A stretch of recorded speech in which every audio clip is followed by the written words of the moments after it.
Hello friends, welcome to Chandravarshini audio stories. నిన్నే ప్రేమిస్తా, ఒక CEO ప్రేమ కథ, పార్ట్ 5. విజయ్ తీసుకుని రమ్మని చెప్పగానే మహి ఒకరిని వెంటబెట్టుకుని వచ్చాడు. అందరూ చూసి అవాక్కయ్యారు. ఇంతకీ అక్కడేం జరిగింది? మహి పక్కన ఒక పెద్ద ఆవిడ 20-25 సంవత్సరాల మధ్య ఉన్న ఒక అమ్మాయిని తీసుకుని వచ్చింది. ఆమె కూచిపూడి డాన్స్ డ్రెస్ లో నాట్యం చేయడానికి రెడీగా ఉంది. విజయ్ ఆ అమ్మాయిని దగ్గరికి పిలిచాడు. అతను ఆమెను చూపిస్తూ, ఈమె పేరు రాధిక.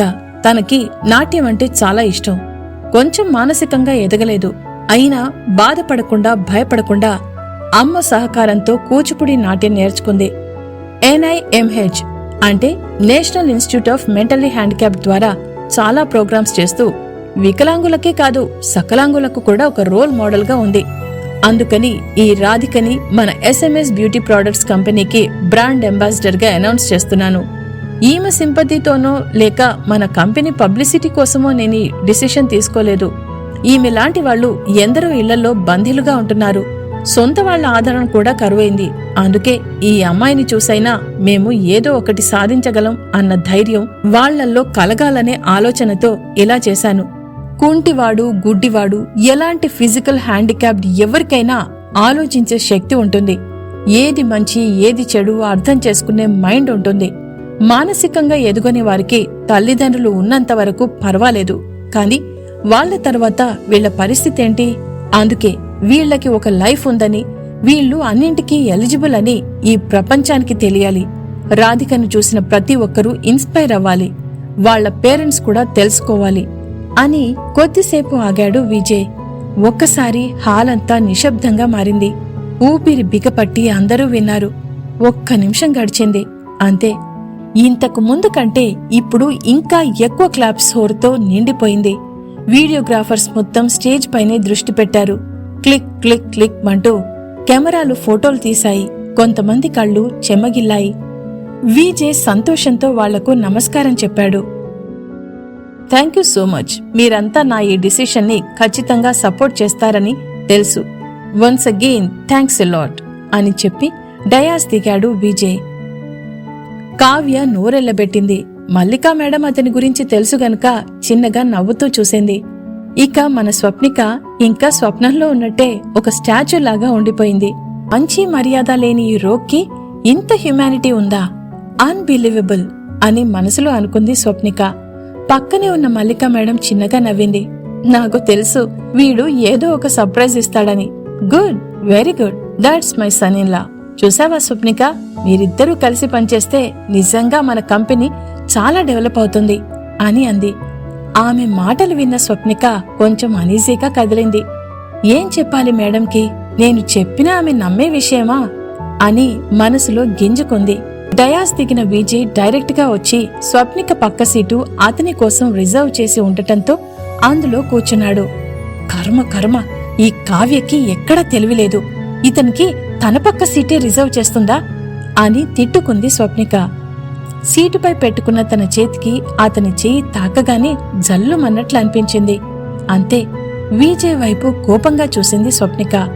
ఇద్దరి చూపులు కలుసుకున్నాయి. ఒకరి అందం ఒకరిని మతిపోగొడుతోంది.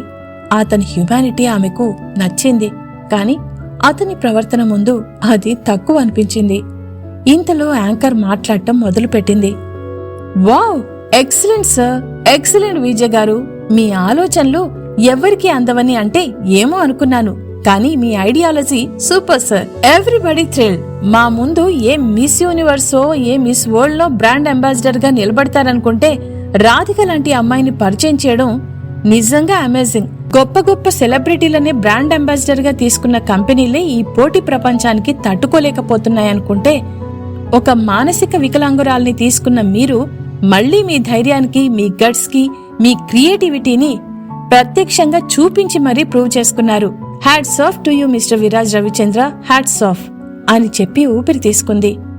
వీడి గట్స్ గురించి మీ అందరికంటే నాకు బాగా తెలుసు. లేకపోతే ఈ స్వప్నికని నడి బజార్లో ముద్దు పెట్టుకుంటాడా అని మనసులో కోపంగా తిట్టుకుంది స్వప్నిక.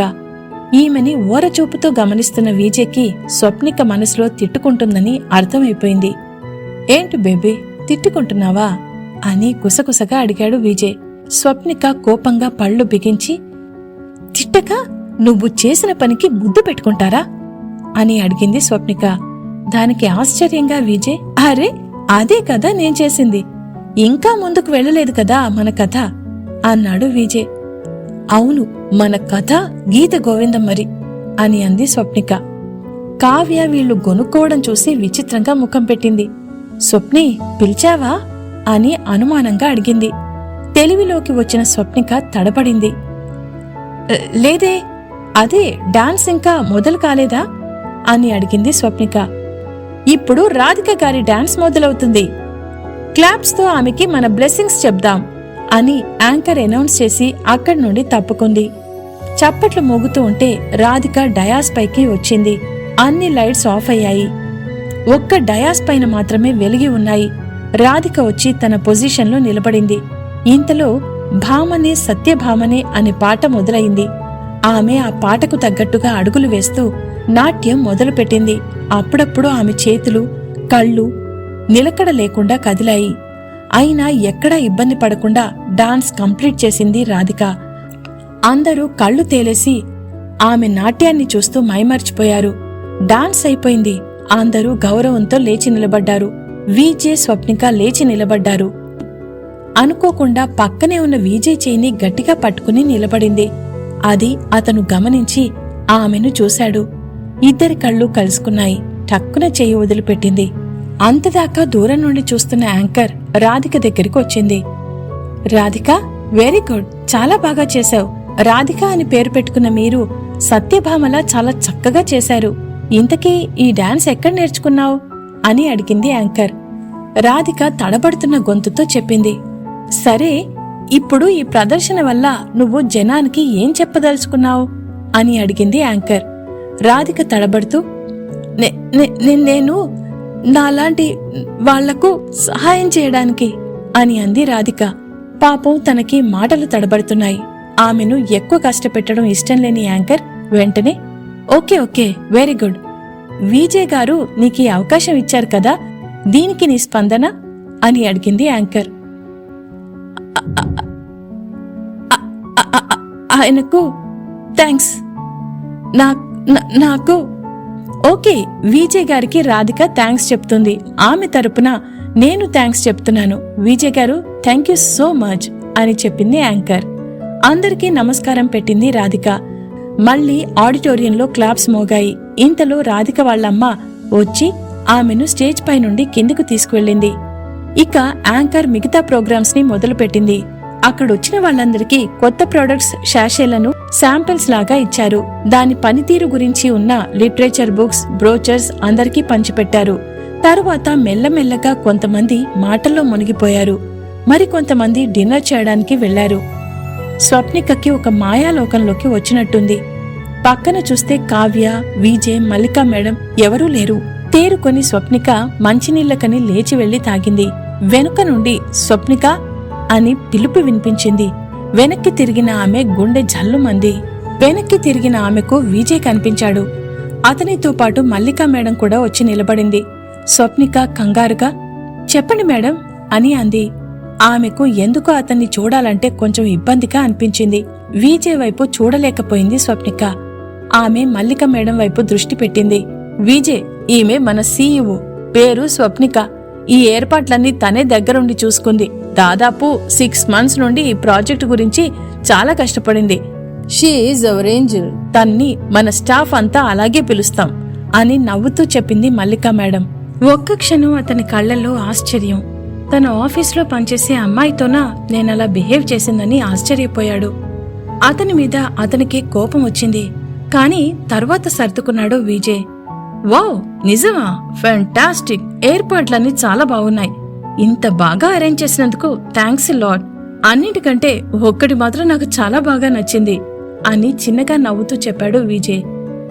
అతని నవ్వు చాలా మెస్మరైజింగ్ గా ఉంది.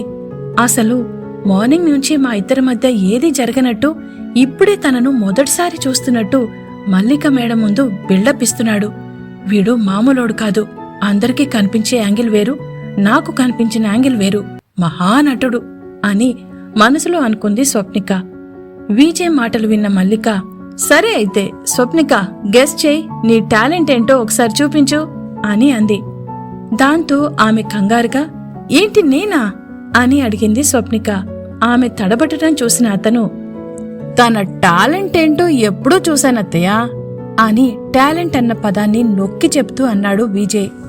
అది విన్న మల్లిక మేడం ఆశ్చర్యపోయింది. ఏంటి, నీకు స్వప్నికతో ముందే పరిచయం ఉందా అని ఆశ్చర్యంగా అడిగింది మల్లిక. లేదత్తయ్యా, ఈ ఏర్పాట్లన్నీ చూస్తేనే అర్థమైపోయింది ఈమె ఎంత టాలెంటెడో అని అన్నాడు విజయ్. టాలెంటెడ్ అన్న మాట అతని నోటి నుండి వినగానే స్వప్నిక ముఖం సిగ్గుతో ఎర్రబడింది. ఆ ఎర్రబడ్డ ఆమె ముఖాన్ని చూసి ఒక్క క్షణం స్వప్నిక నుండి కళ్ళు తిప్పుకోలేకపోయాడు విజయ్. ఎంతో మంది ఆడవాళ్లతో తిరిగే ఫీల్డ్ తనది. అయినా అతను తన హద్దు ఎప్పుడూ దాటలేదు. కాని ఈ ఉదయం ఈమెను చూసిన క్షణం కొంచెం తొందరపడ్డాడు. అడ్వాంటేజ్గా తీసుకున్నాడు. అసలు అంతగా తను టెంప్ట్ ఎందుకయ్యాడో ఇప్పటికీ అతనికి అంతు చిక్కడం లేదు. ఏది ఏమైనా ఈమె మాత్రం చాలా అందంగా ఉంది. కోపం కూడా చాలానే ఉంది. అందగత్తె కదా, ఆ మాత్రం కోపం ఉంటుందిలే అని మనసులో అనుకున్నాడు విజయ్. ఆమెను ఇంకా చూస్తూనే ఉన్నాడు అతను.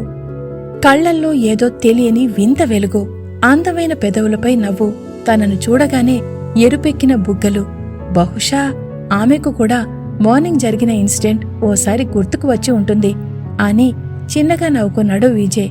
అప్పుడే తలెత్తి చూసిన స్వప్నికకు ఆ నవ్వు కొంచెం కోపం తెప్పించింది. వెంటనే సర్దుకొని చెప్పమన్నట్లు చూశాడు విజయ్. స్వప్నిక మళ్లీ ఆలోచనల్లో పడింది.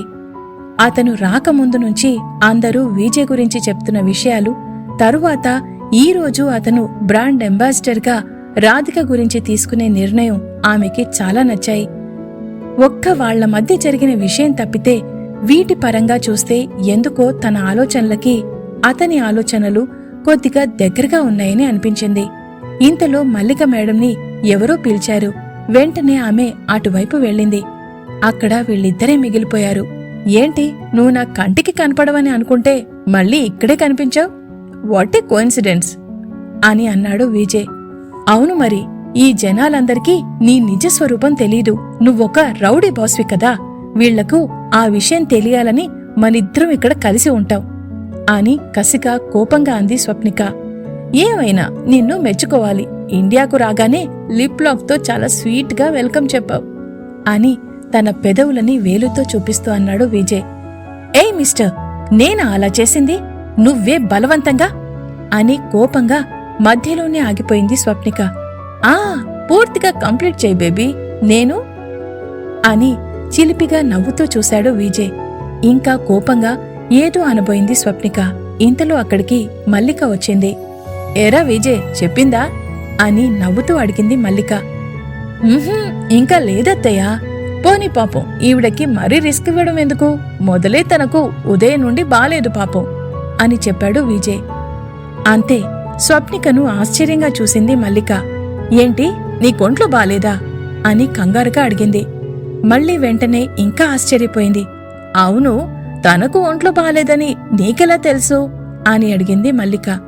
దానికి కంగారు పడ్డ స్వప్నిక, మేడం, ఇంతకుముందే నేను బాస్కి చెప్పాను అని అంది స్వప్నిక. అవునా, ఓకే ఓకే అని అంది మల్లిక. సరే మరి, మీరు గెస్ చేసి చెప్పనేలేదు అని అడిగాడు విజయ్. అది విన్న స్వప్నిక తలెత్తి అతన్ని చూసింది. మీకు నచ్చిందేంటంటే ముందు పెట్టిన హోర్డింగ్, ఆకాశంలోకి చూస్తూ ఉన్న మోడల్ హోర్డింగ్ అని మెల్లగా చెప్పింది స్వప్నిక. అయితే ఈసారి నిజంగా షాక్ అయ్యాడు Vijay. How is it possible? Unbelievable. అతను మెల్లిగా తేరుకున్నాడు. Wow, unbelievable. అత్తయ్య, నువ్వు చెప్పింది నిజం. షీ ఈజ్ వెరీ టాలెంటెడ్ అని మనస్ఫూర్తిగా అన్నాడు విజయ్. మళ్లీ స్వప్నికను చూశాడు. నువ్వెలా గెస్ చేశావు అని ఆశ్చర్యంగా అడిగాడు విజయ్. అతని గొంతులో ఇంకా నమ్మలేని ఒక విధమైన స్ట్రేంజ్ వినిపించింది. స్వప్నిక ఏమీ మాట్లాడలేకపోయింది. ఇంతలో మల్లిక ఫోన్ రింగ్ అయింది. ఆమె అక్కడి నుండి పక్కకి కదిలింది. ఆమె ఏం చెప్తుందా అని కళ్ళార్పకుండా స్వప్నికను చూశాడు విజయ్. ఛ, మేడంకి ఇప్పుడే ఫోన్ రావాలా ఈ రౌడీ దగ్గర ఇరుక్కుపోయాను. కనీసం ఈ కావ్య కూడా ఎక్కడికెళ్ళిందో ఏమో అని మనసులో తిట్టుకుంది స్వప్నిక. ఏంటి ఇలా ఇరుక్కున్నానని తిట్టుకుంటున్నావా అని గుసగుసగా అడిగాడు విజయ్. వీడు రౌడీయే గాదు, మహాముదురు, చెప్పే వరకు వదిలిపెట్టేలా లేడు అని మనసులో అనుకున్న స్వప్నిక గొంతు సవరించుకుంది. ఎందుకంటే ఆ యాడ్ అంటే నాకు చాలా ఇష్టం. దాన్ని డిజైన్ చేయడానికి నాకు చాలా రోజులు పట్టింది. మీరిక్కడికి రాకముందు చాలామంది మీ డెడికేషన్ గురించి కథలుగా చెప్పారు. మల్లిక మేడం కూడా చెప్పారు. తరువాత ఇక్కడ రాధికను బ్రాండ్ అంబాసిడర్గా అనౌన్స్ చేయడం కూడా చాలా గ్రేట్. ధైర్యం, గట్స్ ఉంటే తప్ప ఆ డిసిషన్ తీసుకోలేరు. కొత్తదనానికి ముందుకు రావడం, మళ్ళీ మీరు మాట్లాడిన మాటలు అన్నీ నా ఆలోచనలకి మీ ఆలోచనలు కొద్దిగా అని ఆగిపోయింది స్వప్నిక. అది విన్న అతని కళ్ళు ఆమెపైన అతుక్కుపోయాయి. ఒక్క సెకండ్ ఊపిరి బిగపట్టి ఏం మాట్లాడలేకపోయాడు. నీ ఆలోచనలకి అని మళ్ళీ అడిగాడు విజయ్. అలా అడుగుతున్నప్పుడు అతని గొంతు అతనికే కొత్తగా వినిపించింది. అంటే మీ ఆలోచనలు నా ఆలోచనలకి కొంచెం దగ్గరగా ఉన్నాయి, అందుకని అని ఆగిపోయింది స్వప్నిక. అంటే నాలా ఎవరు మాట్లాడినా మీ ఫీలింగ్స్కి దగ్గరగా మ్యాచ్ అయ్యే ఛాన్స్ ఉండొచ్చా అని అడిగాడు విజయ్. అంతే, స్వప్నిక కళ్ళు రోషంతో మెరిశాయి. నో, నెవర్, అది మీరు కాబట్టి అని నొక్కి చెప్పింది స్వప్నిక. అంతే, తనేం చెప్పానో అర్థమయ్యాక సడన్ గా షాక్ అయ్యింది స్వప్నిక. ఆమెను అలాగే చూస్తూ ఉండిపోయాడు విజయ్. అసలు ఆమెకే తెలియటం లేదు, ఈ 6 నెలల నుంచి అతని గురించి విని తెలియకుండానే విజయ్పై ఒక ఫీలింగ్ ఏర్పరచుకుంది. ఉదయం అతను తనను బలవంతంగా ముద్దు పెట్టుకున్న షాక్ నుండే తేరుకోలేదు. ఇక్కడికి వచ్చిన తరువాత ఒక రౌడీ అని అనుకున్న విజయ్నే తన బాస్గా కళ్ల ముందు కనిపించాడు. తనని వెంటాడే కలలో ఉన్న స్పర్శ, పర్ఫ్యూమ్ ఇతను పట్టుకున్నప్పుడు అదే ఫీలింగ్ అనిపించింది. అంతా ఒక కలలా ఉంది. కాని దాన్ని ఆమె మనసు ఒప్పుకోవడానికి గింజుకుంటోంది. ఇందులోంచి బయటపడాలంటే ఆమె ఏం చేస్తుంది?